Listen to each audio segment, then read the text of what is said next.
Hello and welcome back to another segment on the Orange Plus Texas Football YouTube channel. Don't forget to like, comment, and subscribe to the channel. Even turn on the alerts. Today we have a good one with Texas alumni PJ Locke, just going over his transition from Texas into pro life for the Denver Broncos and basically just what he's been up to. So thank you so much for joining me, PJ. Glad to be here. Glad to be here. Your transition into pro life. Tell me about your timeline. Okay, so I'm out of college and going in the pre-draft process, training and everything, and leading up to pro day, I hired an agent, and once the draft day came, I had some teams telling me I was gonna go, fifth round to undrafted, whatever.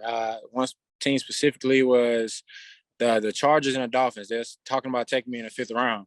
Well, stuff ain't go as planned. End up going undrafted, and I had an agent. I had offers from other teams, like undrafted offers, and it was like 5 different teams. And supposedly my agent was, turning down these offers because they wouldn't offer me enough signing bonus.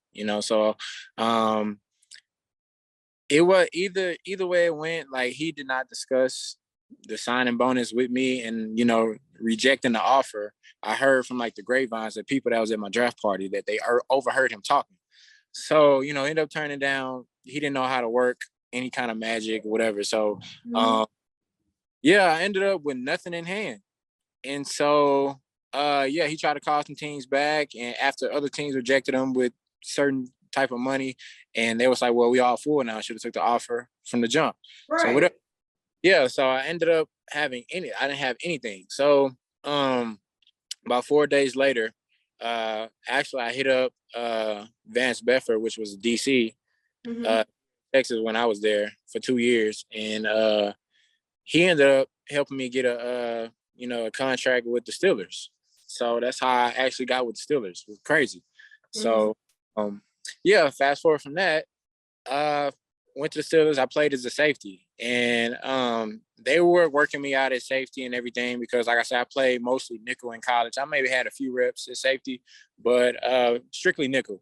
So the Steelers really didn't know what I could do at safety, what I was capable of. But, naturally, I knew I could play safety. I was smart enough to play it. And, I knew defenses, basic stuff that a safety needed to know. So end up balling out, pretty much did a good job there at the Steelers. And I had one of the coaches tell me in my face, like, hey, you are, we're going to put you on a practice squad. We didn't know that you had that much range. We didn't know you can play safety like that. So, calling back home to my family, like, yeah, man, I'm be on a practice squad. And the coach was like, man, don't get complacent because we expect a lot of development out of you, because you were a safety in this league. The cut days come and I end up getting cut. So I already called my family, like, hey, man, I'm going to be on a practice squad. And yeah, it was the worst day of my life, like getting cut. Whole story by itself as far as, just leading up to cut day, what I was hearing, like, hey, you're going to be on practice squad or whatever.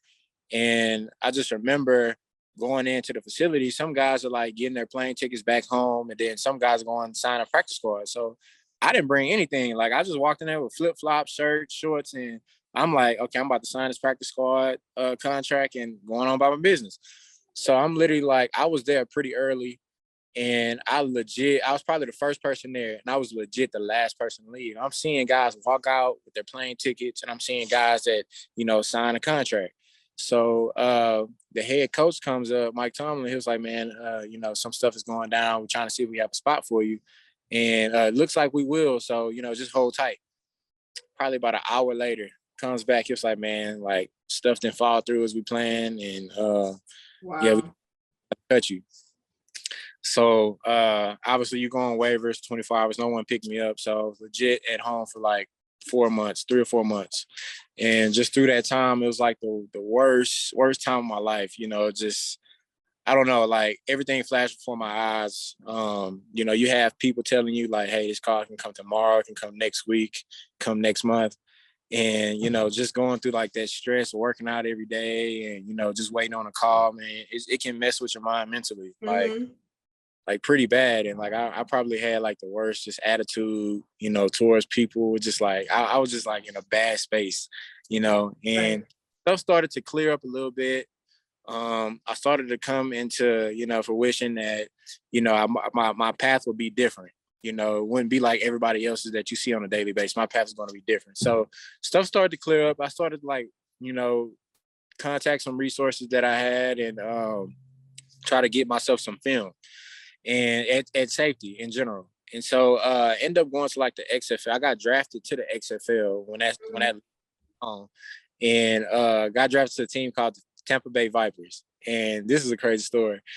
End up flying out to Tampa, and it's like we got to sign contracts, and it's like a long line of people waiting to sign a contract on an iPad. So I'm just throw a number out there. I probably was like the 20th person in line. So it's finally my time to go. Been waiting in line for like 45 minutes. Finally my time to sign a contract. And granted, if you sign a contract, it's like you sign over your rights. If an NFL team call you, like you cannot leave at all. You have to play out the season. So it was my time to sign a contract, and the iPad just crashed. Like craziest thing, it crashed. And so 3 to 5 minutes later, I get a text from my agent. It's like, hey, you got to work out from the Colts and the Broncos. So I'm like, wow, what do I do right now? Because it's like I have guaranteed money right here, being drafted, XFL. Yeah. If I sign this contract, it's coming to me. Or, I take my chances and go to the Colts workout and the Broncos workout. It's no guarantee that they will sign me. It's no guarantee at all. And so, I'm like, man, I've been at home for 3 months. I need the money. I need the money. So turns out I was like, man, my dream was to go to NFL. So I was like, man, forget it. I'm betting on myself. So I ended up getting my own flight and leaving Tampa and going back to Texas. You just got out of the line. I just got out of line and I left, and obviously it was some talk with the coaches and stuff. They're they're trying to offer me more money, and I wasn't having it. So I was just like, man, I'm leaving. I'm going. And the biggest thing that made me leave is my family does not mess with any kind of snakes at all. So that was kind of my cue to go. It's like, man, I can't play for no team called the Vipers. Like my grandmother would kill me. So I ended up leaving. I literally left off of that, because my family do not do snakes. Superstitious. I get it. I do snakes. So you end up leaving and went to the Colts workout, and I had some good and bad feedback, and it was like, yeah, we're gonna stay in contact. So I was like, golly. So I ended up having a Broncos workout, and I had a great workout there and had some great feedback. And they was like, okay, we're going to sign you to a futures deal. Now it's like, it's November around this time. And they don't sign you till January. So I'm like, man, what I'm going to do money-wise, So couple weeks later, the Broncos called me and was like, hey, we want to sign you to practice squad. It's like the last 2 weeks of the season. So, man, that was like one of the most craziest time of my life. Just how, just a significant, how the events just lined up like that. Right. Just from the iPad crashing to, just getting that call 2 weeks before the season ended. Now I'm going to the offseason with, with some money in my pocket. Mm-hmm. And bam, COVID hit. So I don't have anywhere to go work out. I can't go to any workout facilities. Everything is pretty much closed. Everybody's trying to figure out this protocols and the situation with COVID. So I'm like, forget it. I'm going to whip out all the different workout equipment that I had in high school. Just all the Rocky Balboa type of stuff, old stuff, like old sled, rusty sleds. Right. All that. So I worked out in my backyard, had a little smaller weight room area in the house. I had a hill that I used to hit when I was younger, and I went back to that. The grass was, thigh high. So I was just running through it. So, fast forward, I ended up dropping a lot of weight. I probably left Texas around 212. When I got to the Broncos, I slimmed down. I got to 198, and that's 42.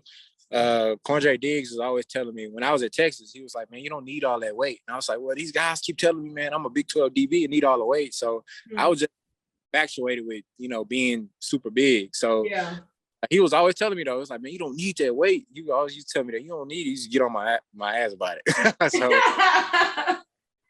excuse my language, but yeah, I ended up slimming down and everything. It was like the best decision I ever made. But going into the season, after training camp, had a good training camp, and They ended up signing me to practice squad again during this. I started the season off in practice squad, and then the first week of practice squad, the protocols kind of changed. So you were able to get elevated like each and every game if the team choose to.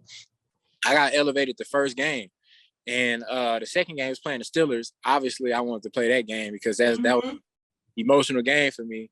But ended up they put me on practice squad again, and then the third week of the season, I ended up signing to the active roster for the rest of the year. And so, fast forward from that year to this past year, I ended up making the 53-man roster like straight off the rip from training camp, and I played the whole season. So now we're here again. I'm in my contract, the end of my contract, getting ready to sign a new one with the Broncos that I'm exclusive rights free agent. So see how that goes as far as negotiating that out. And, yeah, just move on from there. So, yeah. You had a long, just uphill battle. Lord, like, that story that you just took me through was just like... it's like just emotion. It's an emotional roller coaster. It definitely is. Was there anything just from the beginning you wish you knew, just so that it could help anybody coming out now? I would say just the business aspect of it. Just because the biggest thing is, man, you see a lot of guys get drafted, and that's the dream, but it's really not the end of the world when you don't get drafted. It's people that's in the league, I hate to say it, but it's a lot of people that really don't need to be in the league. I feel like personally that they are. It's people that's walking on the street that's better than some of the guys that's in the league. Oh, wow. And sometimes like it just comes down to who you know, and that's the biggest thing. It's like it's a who you know type of league, and a lot of guys get pushed out because they're not in contact with the right person. You got to fall into the right situation at the right time, knowing the right people. It's a lot of logistics that goes into being in the NFL. So the guys that's kind of struggling to get in, like I would say, just don't get discouraged. Just keep fighting. Everybody's path is different. It's not like the ordinary path of getting drafted and just sticking in the league. It's a lot of, like I said, logistics around it. Because in my story, you can just tell, it just goes on a lot of stuff. So, say just never give up. That's the biggest thing. Never give up. No, you have a kid now. And I wanted to throw that in there because at any point throughout your journey, did you feel like, okay, it's time for me to just hang up the cleats? I have a baby now, and this is not working out, or this is not going how I want it to go. I need money now. Like, it just keeps not working out. How do you decipher what's a sign that's like, okay, no more, or where it's like, no, just keep working? Well, I had my we were getting ready to have the baby. We knew we were going to have a baby like right after those 2 weeks that I spent on practice squad. So I was already like in dying need of, I wouldn't say dying need, but I would say I needed money at the time. Like after the practice squad money, I was pretty good. And then we went into the off season, and then we knew we were having a baby, before I even had the chance to even make the roster, so honestly, like there was never a point in time where I felt like I needed to hang my cleats up. Actually, like hearing that I had a baby on the way was like, okay, now it's really time to get it. It's really time to get it.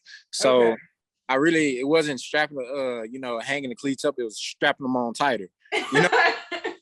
Yeah. So it was really time to get it at that point. But just throughout my whole journey, I've never lost faith that, even the draft day situation, I never felt like, my days of the NFL is come to an end or it won't happen.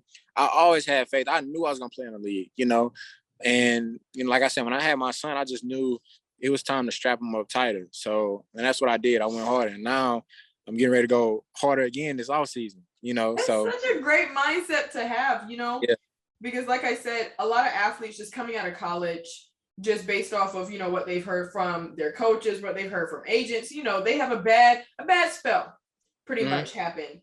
And it's just a matter of like, do I keep going towards the same goal, not knowing the outcome, or do I finally use my major and, make money in a different way? So you basically just took like a leap of faith and was just hoping that it was going to work. Right. I've been betting on myself. Me and my wife is actually talking about this. I've been betting on myself since, I was a little kid. I believe in the situation I'm going into now. I was talking to my agent about it. We were looking at signing like a 2-year deal, or, taking just taking this 1-year exclusive rights free agent deal. And honestly, he said, man, a 2-year deal sounds good, because it just offers more security. And I'm like, man, if you've been knowing me all my life, I don't care about no 2-year or what's safe, what's this. I'm always a person to bet on myself. So that's the route I'm gonna go. I'm signing 1 year or whatever the situation is, whatever they offer. But I'm looking at going the 1-year route and, kind of like on a prove it deal. So, I mean, that's what I do. I bet on myself because I know how hard I work. I mean, you ask around anybody at Texas, still guys there, they'll tell you, I bet PJ Locke could be, one of the most hardest working guys in the building. It's right. Always so. I mean, I'm not gonna do that for no reason. I'm not gonna sit back and take,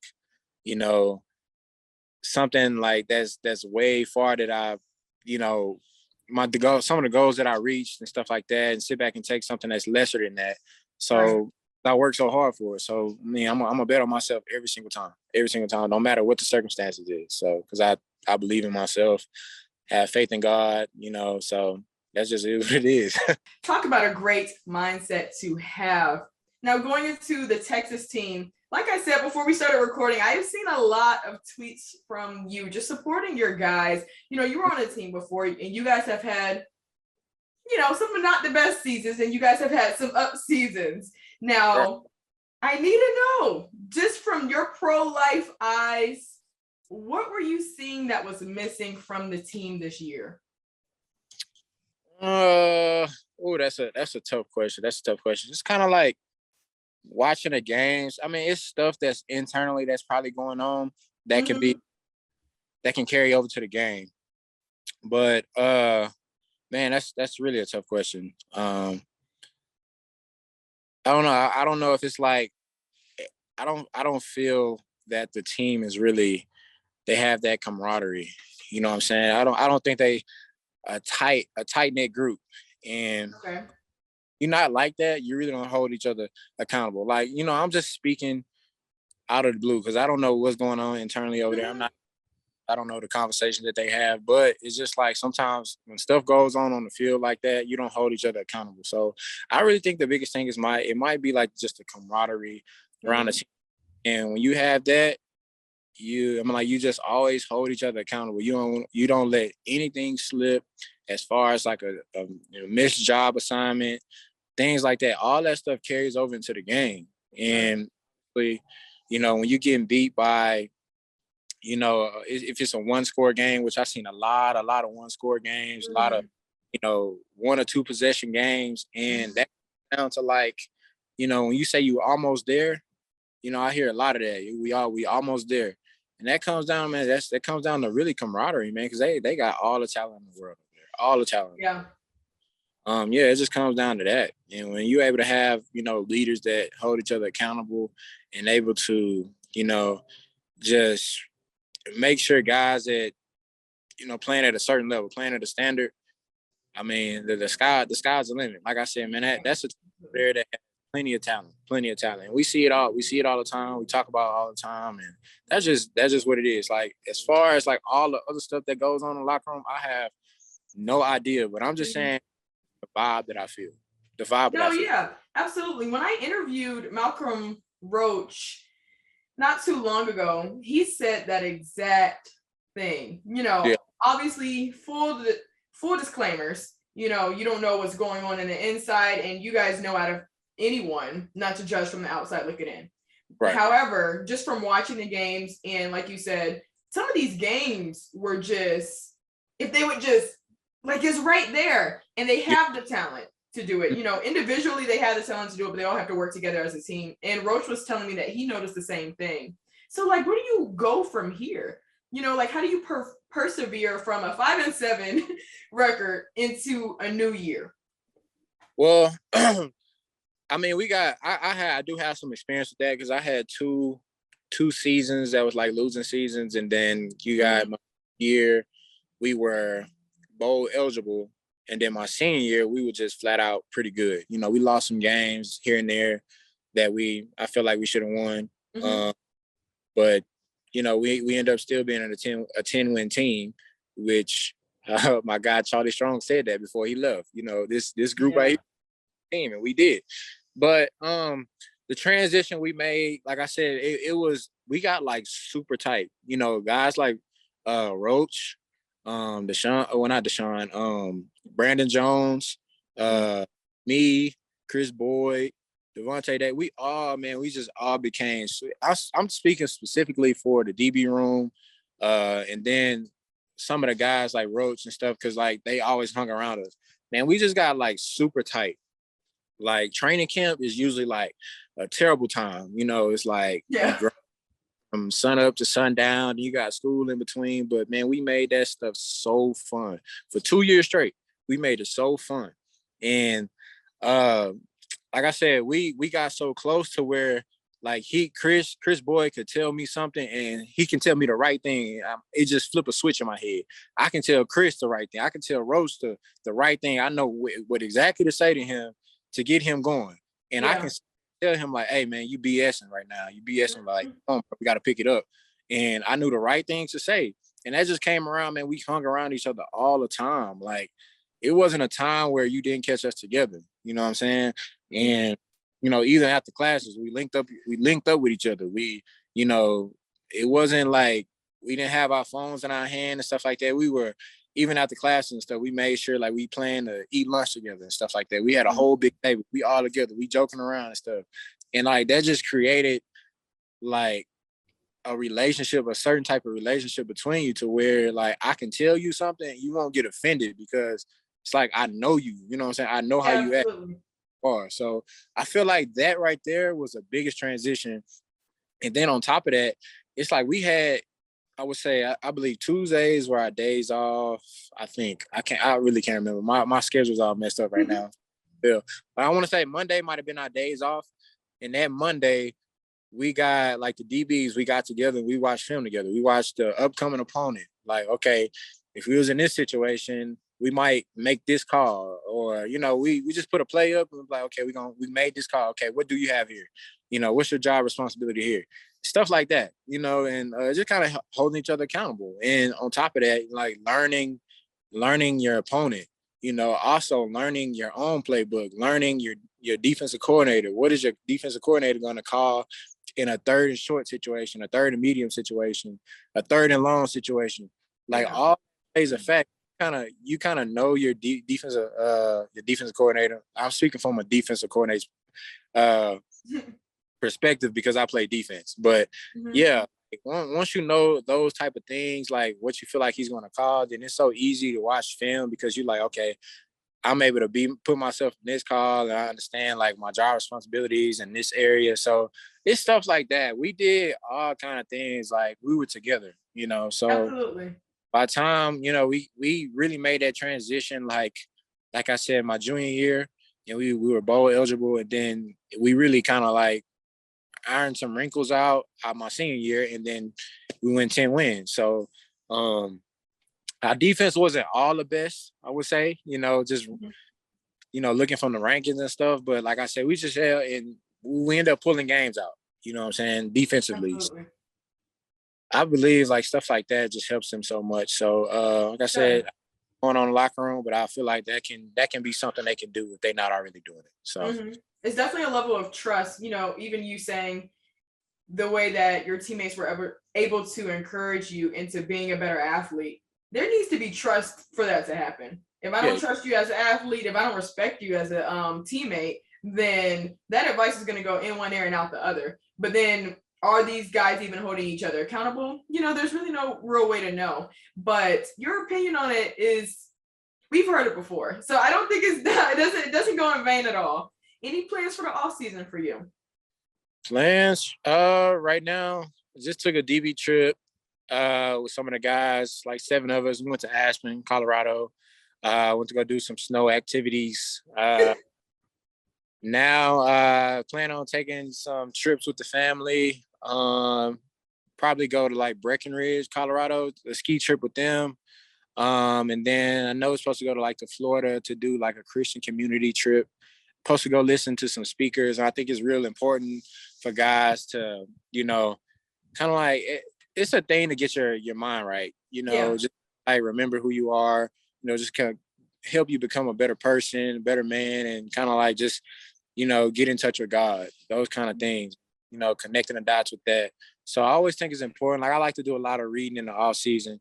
Like I said, that just strengthens my mind. Because like I said, it's from what you heard, it's just an emotional roller coaster. So you got kind of outlet, something like that you can like scale back from and just kind of build yourself on from the inside out. So stuff like that. And then I'll probably get to really hitting it hard, training probably like around the end of February, March, early March or whatever. So that's pretty much it though. Okay. It was good catching up with you. I really appreciated your mindset, and we really wish you the best. I would see on the Rivals board that we have, a lot of the fans miss people like you and Roach and Chris. They're like, man, we need PJ Locke out there. And I just think that this would be a great addition just to kind of going into the new year. They're getting a whole lot of recruits. So we'll see what they can do with it. But thank you so much. Of course. I appreciate you, appreciate Longhorn country, all that. All that good stuff. Like, comment, and subscribe to the channel. Thank you.